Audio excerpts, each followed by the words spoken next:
What is going on, y'all? Today we are actually going to be working on the 125 and a little bit on my 150R right there. Today's test, before we went to an Idaho trip, I got some exhaust tape. I'm thinking more of this one. I made the mistake of buying some kind of like chrome wrap, not made for exhaust, not like exhaust wrap. This is rated for over 500 Fahrenheit. The grips are for my 150R, so today we're just gonna be doing a little bit of a build over all my bikes, a little bit of a touch up.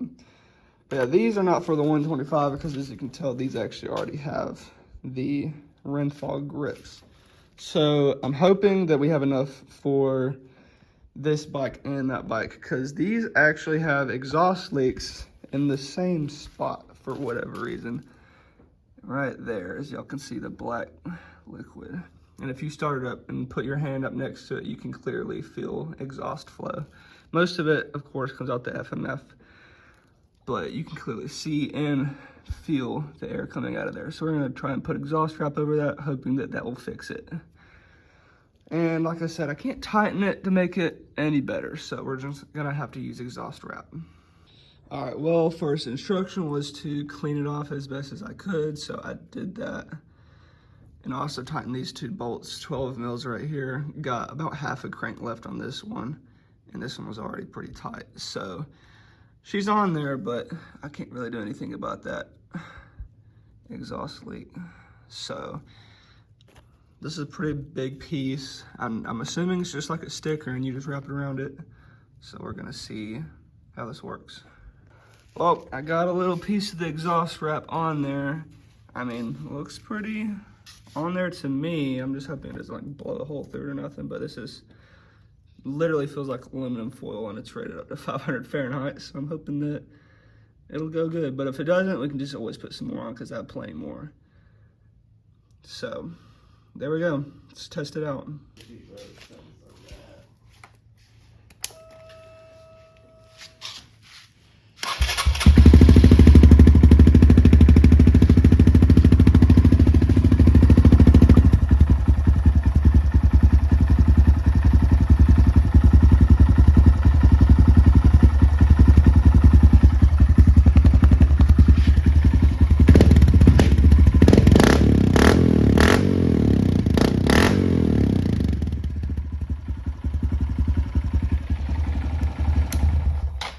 Well, I mean, I didn't feel any airflow coming out of these sides.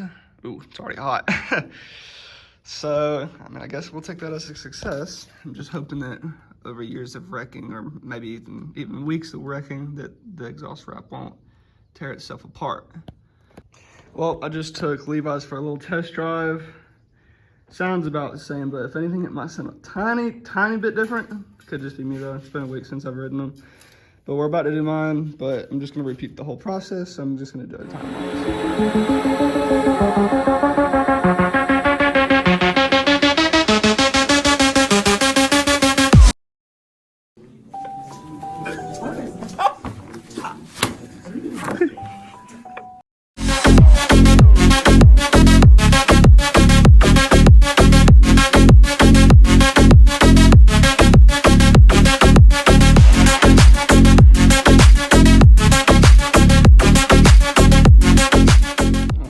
got the last exhaust thing done. The hardest part is kind of going in between here because this is in the way, but it's not too hard. I think I got it done. I think this is a lot better for it, and I'm hoping in the near future, once we start riding this one anyways, this one's got a pop back tube, so I need to get that fixed. There will be no more black stuff, which is a exhaust leak. So there we go.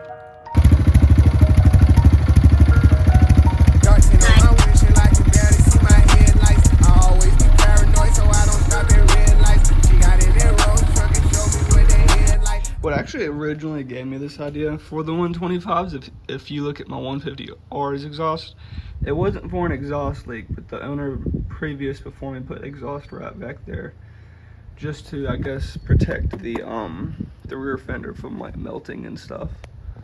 Smart idea. Thanks for the idea too. I mean, dude, look at this. This is from the rear fender where that goes. This is all from the exhaust leak. Just exhaust coming straight out to the fender from right there. That is not okay. Also, if you have arachnophobia, I'm gonna warn you for this next clip. Please click off of the video. I've been eyeing this guy the whole time I've been working in here. First, he was down here, and I just saw he was gone, and I kind of started freaking out. I do not have arachnophobia, but dude, I just hate anything that big. I mean, dude, look at it compared to the light switch. I'm gonna have to like kill him before I turn off the lights to this barn. I ain't getting near that thing, bro. Heck no. All right, for this next clip, my friends claim that they think my bike has less compression than Levi's, and it sounds different because it's got less compression. Comment down below if it sounds any different.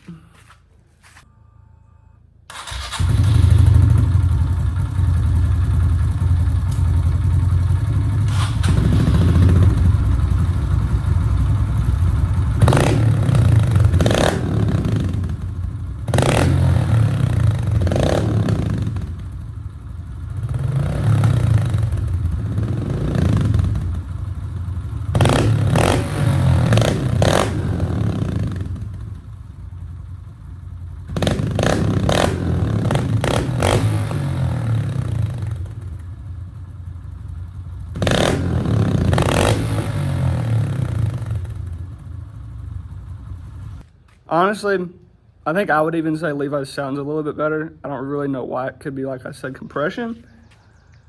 Mine has been more through the ringer than Levi's. Mine's like slightly quieter and more engine noise, if that makes sense.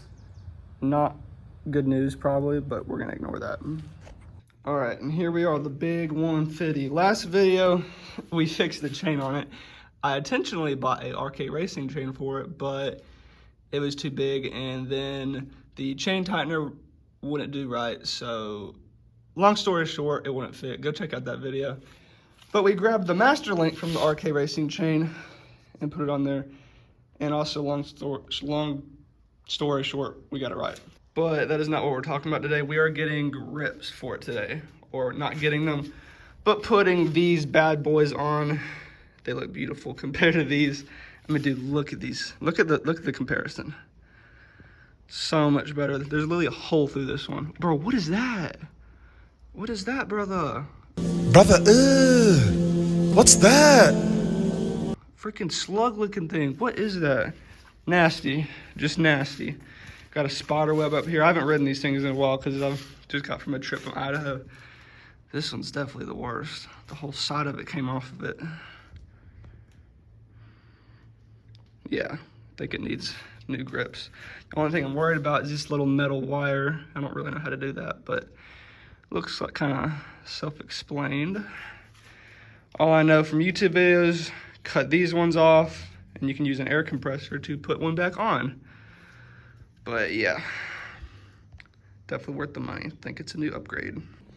All right, I managed to take off the little wires that went right here and right here. Pretty easy on that side. On this side, because I think this whole side got ripped off, there was only one of them instead of two like the other side. This one being the hardest, but I got it off. Now, surprisingly, you can almost just slide them right off.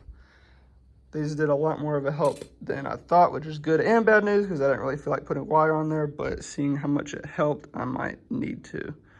All right, I have gotten the old ones off, and good grief. Looks even worse when we take them off. This one not so bad, but oh my gosh. This one literally is missing the whole entire outside of it. 150 is not looking good right now, but man, you think you could ride like this? Kind of sketchy looking if you ask me. Surprisingly, most people cut these, but I never had to cut them. I just had to slip them off. I've seen multiple things that people have done to make them stay on there, but I mean, just putting these on, seeming like, hold up, maybe this one. All right, for some reason, is this one bigger than that one? Yeah, one of them has a bigger hole than the other one. So I guess that means the bigger one goes on this side. Okay, that actually helps out a lot. I didn't know they were different. The more you know. Ooh, I never realized that was broke. It's okay, you won't be able to see it because we put this over As long as it works, you know. So I've seen multiple ways to do it on YouTube. So we are going to see. Also, I could get a new kill switch. That little piece is off there. But I'm gonna try some ways to do this. All right, well, y'all are gonna think I'm actually insane, but yes, these are zip ties in my grips. I saw this trick on YouTube and I thought it being the easiest way, and I mean, it worked. Now all I gotta do is pull out the zip ties and boom, just like that. It'll still move a little bit though, so I gotta figure out how to not make it move up and down, but hey, it's on there just by using zip ties. So I really recommend this tip.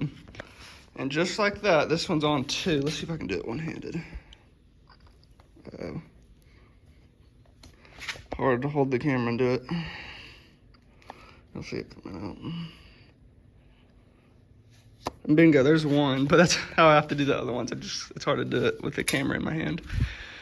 So I think what I'm just gonna do is I'm gonna get the wires from the old one and stretch them straight and just do the same thing, because they are, if you press them hard enough, they move up and down. But that solved the other ones from doing that, and I think it's a whole lot better of an idea than grip glue, because the thing about grip glue is when you have to take them off, like you have to cut them.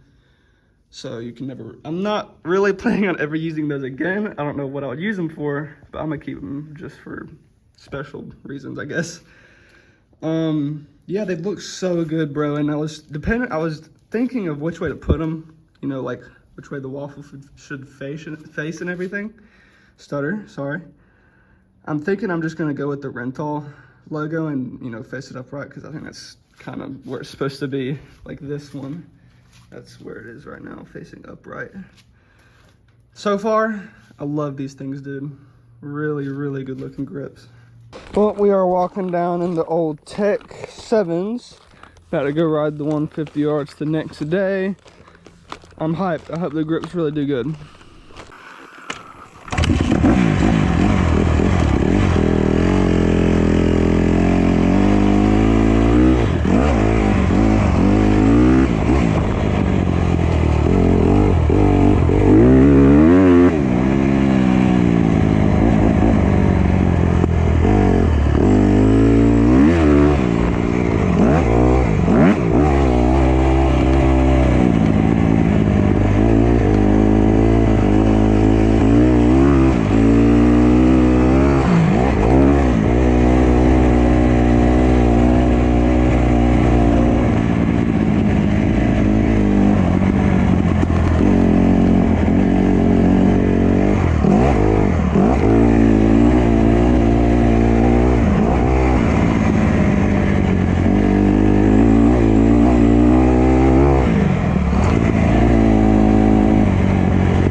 Oh my gosh, y'all.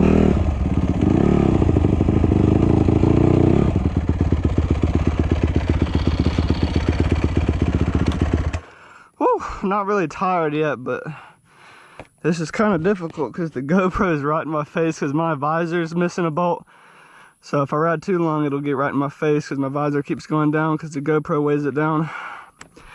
And I'm wearing shorts right now, and every jump I hit, I can feel my phone just slinging around. Oh my gosh, that's ridiculous and funny though. So far, I completely approve of these things. I mean, I know I didn't put any wire around there. I probably need to do that in the future.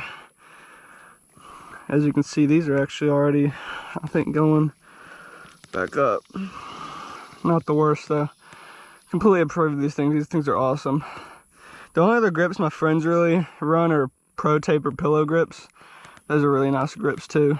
But I would rather have those for like pit bikes and stuff. These are more like professional grips and stuff. Whew. I feel a lot more grip on them too because the other ones are so worn out. Ooh-wee. But I guess that'll wrap it up for this video. I hope y'all enjoyed today.